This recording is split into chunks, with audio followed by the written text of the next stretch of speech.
Now joined on the line by Barry Corbin, who played the iconic role of Ed White in the acclaimed hit American TV show Anger Management.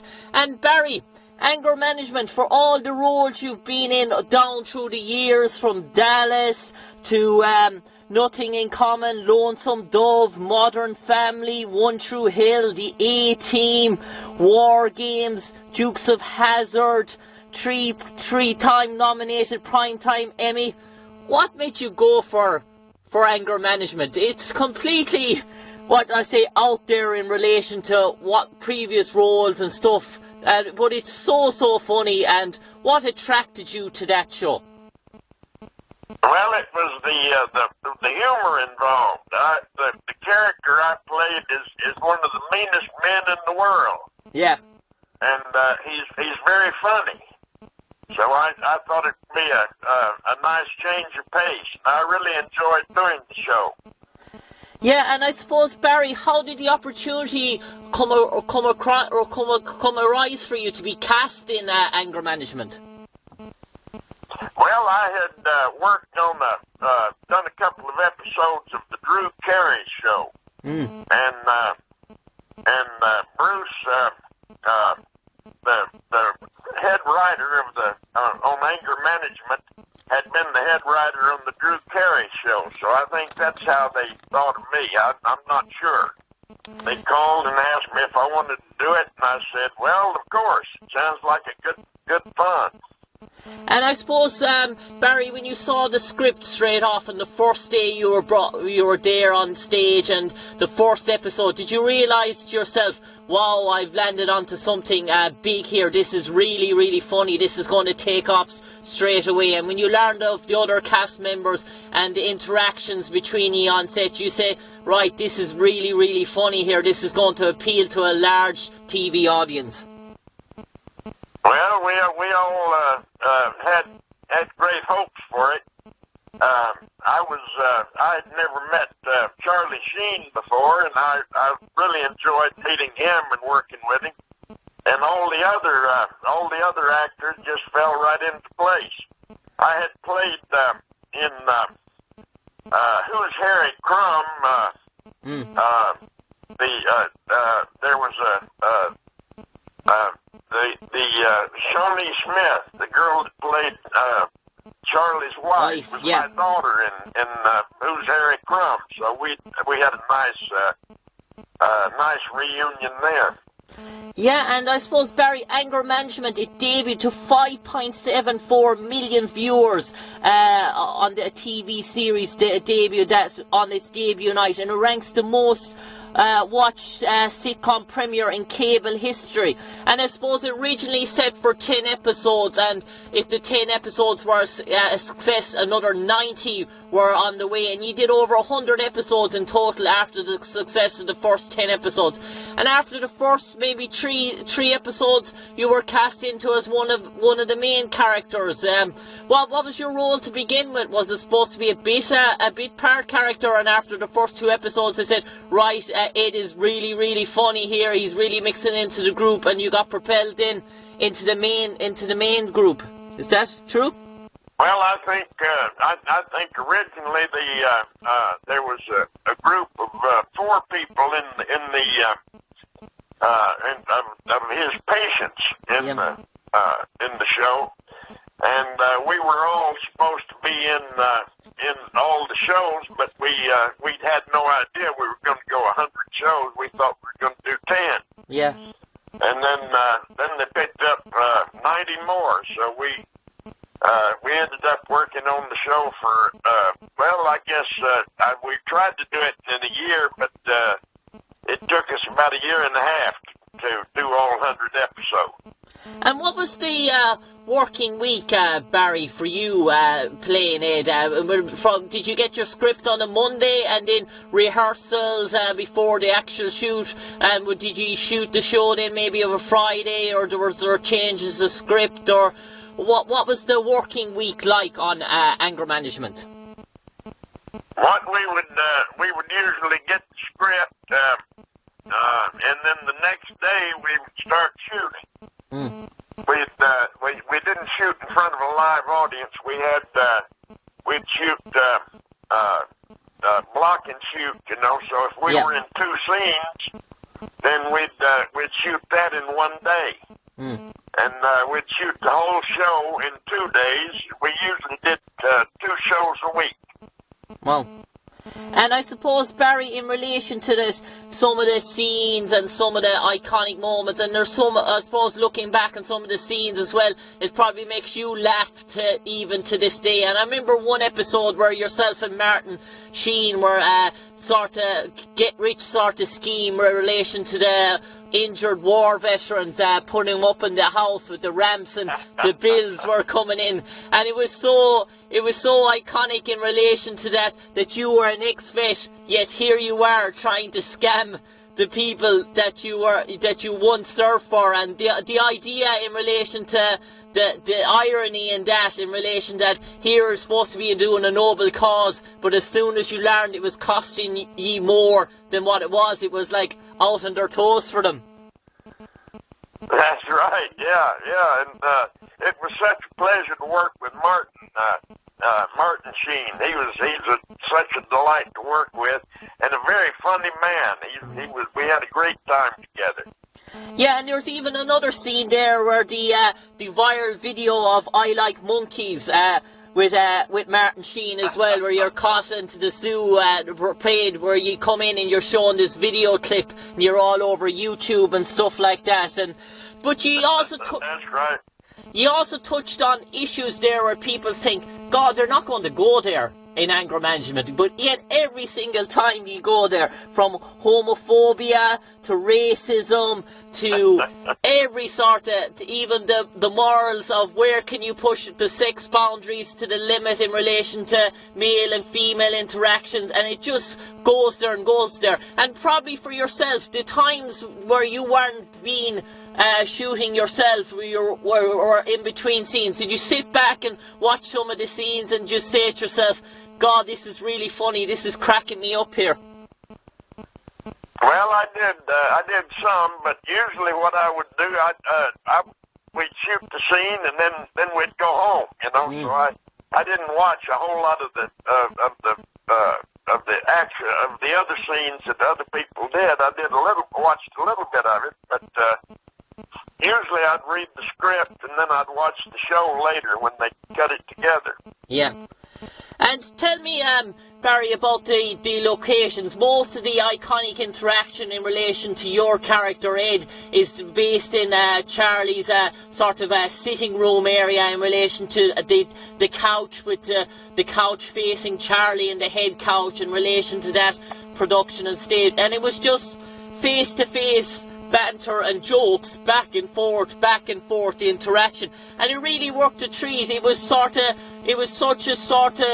concentrated the viewer's mindset. There wasn't everything going on around in the background. It wasn't sort of brought all over the place. Here was just 5 people sitting on a couch, interacting with the therapist, and yet they were able to convey this good script writing, and it was bang with hit joke after hit joke after hit joke, and it really worked a treat.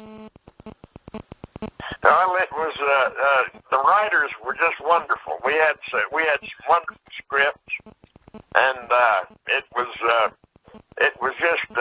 absolutely hilarious. We'd read the script, and I'd read the script and laugh, and get the laugh out of me before I'd go in to shoot it, you know. Because I had to be pretty grumpy.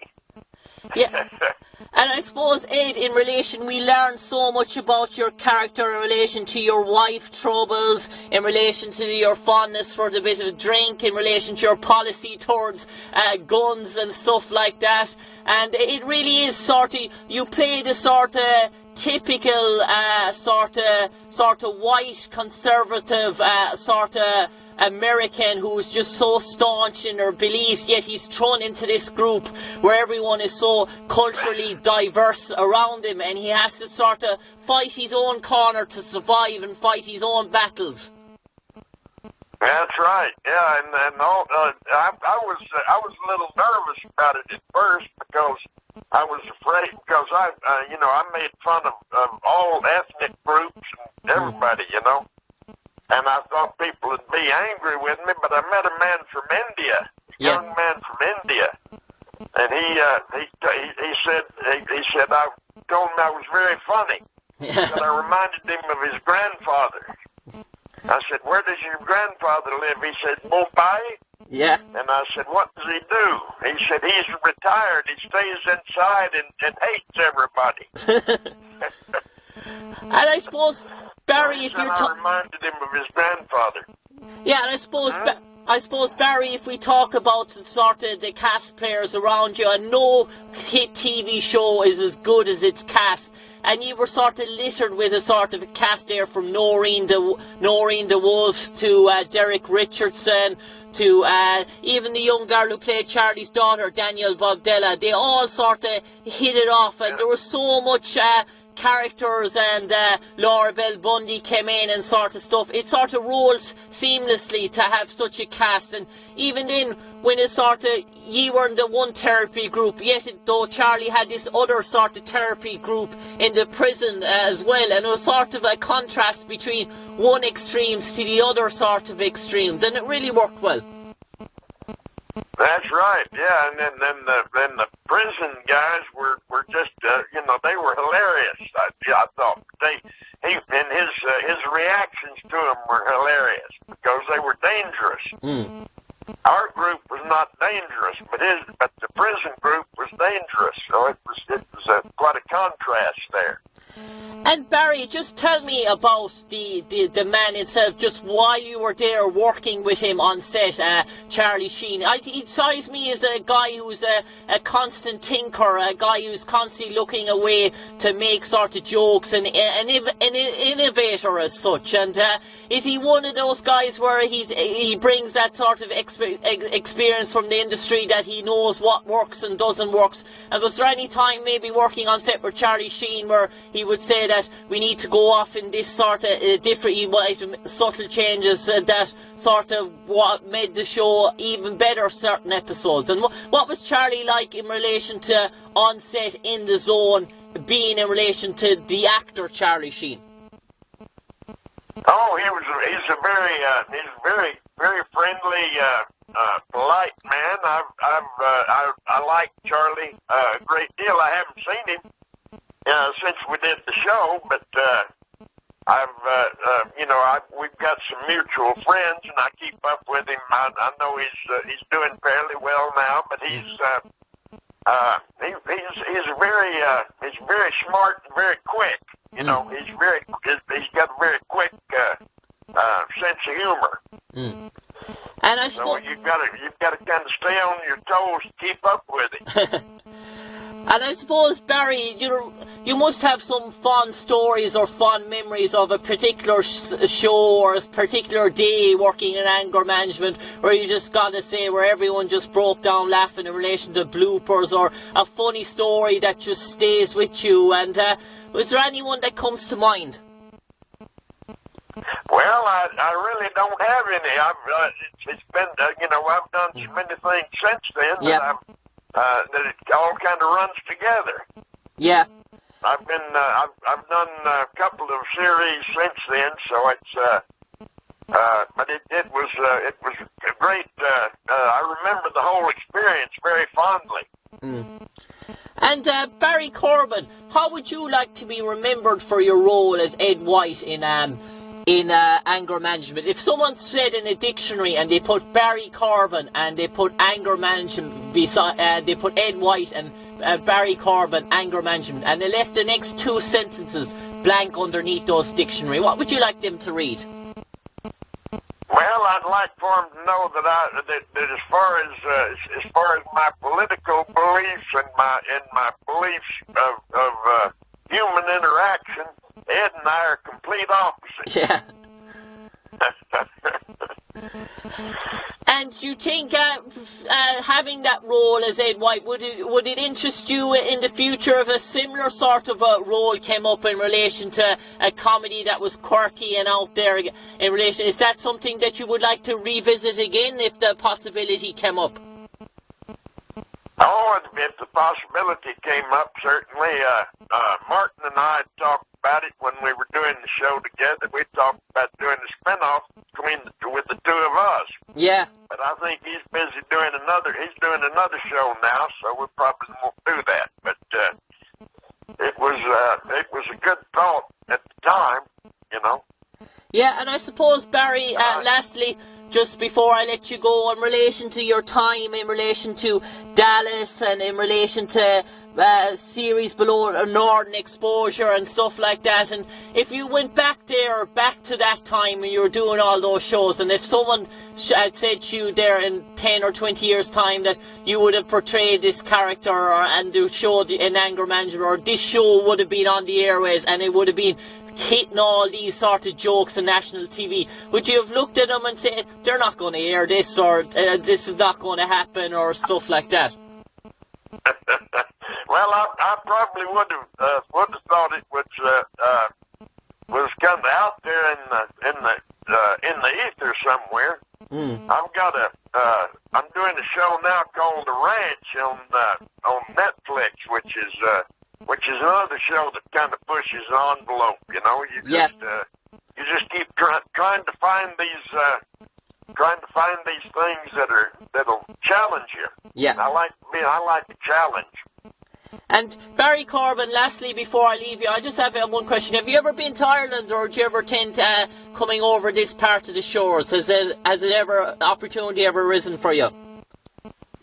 I would love to visit Ireland. I never have been there, and I would love to visit. I've got my ancestors came from Ireland generations back, but I'd love to get over there sometime. I was in the closest I've been. I was in London for a month one time doing a TV pilot, but I never got to Ireland. But I will be there someday. Hopefully, I'm going to try. Barry Corbin, it's been an absolute pleasure speaking to you tonight. We had so much laughs on the screen watching Ed in all his glory in Anger Management. His interactions with Patrick and Lacey still brings a tear to many people's eyes in relation to not crying but crying with laughter. And Barry Corbin, it's been a pleasure talking to you today, and we wish you all the best in your future endeavours. Thanks a million, Barry. Thank you, Jim. I enjoyed talking to you. Cheers. Thanks, Barry.